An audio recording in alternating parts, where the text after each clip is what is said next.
So guys, magluluto ako ng hapunan namin kasama na ang baon bukas ng anak ko na papasok sa part-time job.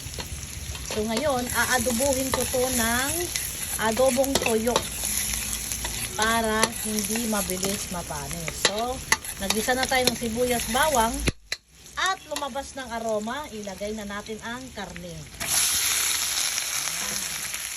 2 kilo to guys.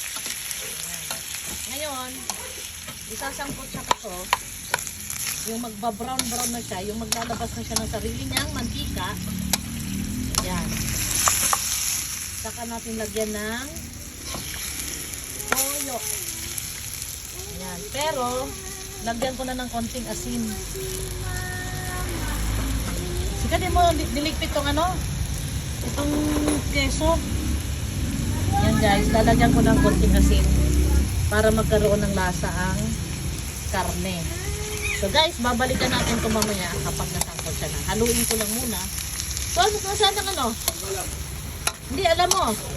Tawag dito. Takip son, para mabilis magsangkot sa to. Alam mo.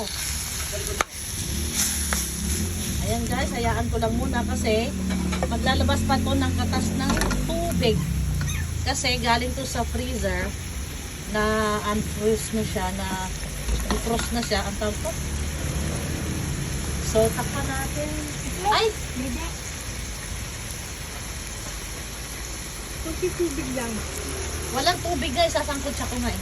Takpan natin guys, hintayin natin na mag golden brown.